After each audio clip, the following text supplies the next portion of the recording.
Chapter 11.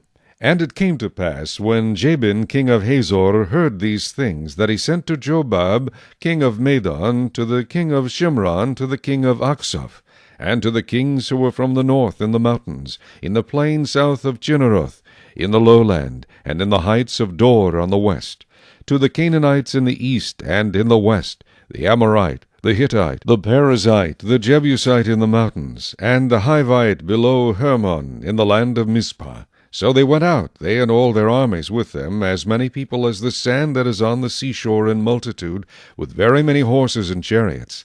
And when all these kings had met together, they came and camped together at the waters of Merom, to fight against Israel. But the Lord said to Joshua, Do not be afraid because of them, for tomorrow about this time I will deliver all of them slain before Israel. You shall hamstring their horses, and burn their chariots with fire. So Joshua and all the people of war with him came against them suddenly by the waters of Merom, and they attacked them. And the Lord delivered them into the hand of Israel, who defeated them and chased them to Greater Sidon, to the brook Misrephoth, and to the valley of Mizpah eastward. They attacked them until they left none of them remaining. So Joshua did to them as the Lord had told him.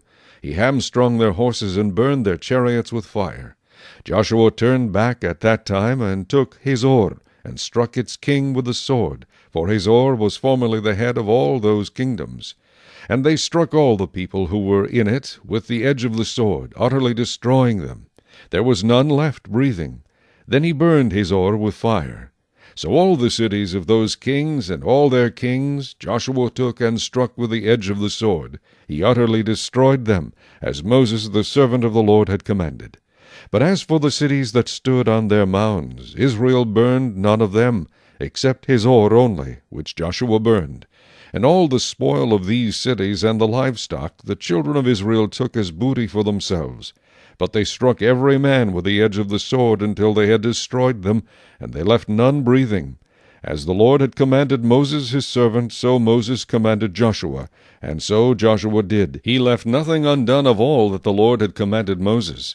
Thus Joshua took all this land, the mountain country, all the south, all the land of Goshen, the lowland, and the Jordan plain, the mountains of Israel and its lowlands, from Mount Halak and the ascent to Seir, even as far as Baal-Gad, in the valley of Lebanon, below Mount Hermon. He captured all their kings, and struck them down, and killed them. Joshua made war a long time with all those kings. There was not a city that made peace with the children of Israel, except the Hivites, the inhabitants of Gibeon. All the others they took in battle.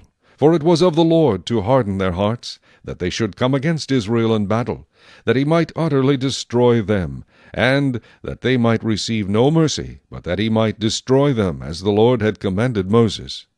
And at that time Joshua came and cut off the Anakim from the mountains, from Hebron, from Debir, from Anab, from all the mountains of Judah, and from all the mountains of Israel. Joshua utterly destroyed them with their cities. None of the Anakim were left in the land of the children of Israel. They remained only in Gaza, in Gath, and in Ashdod. So Joshua took the whole land according to all that the Lord had said to Moses, and Joshua gave it as an inheritance to Israel according to their divisions by their tribes. Then the land rested from war.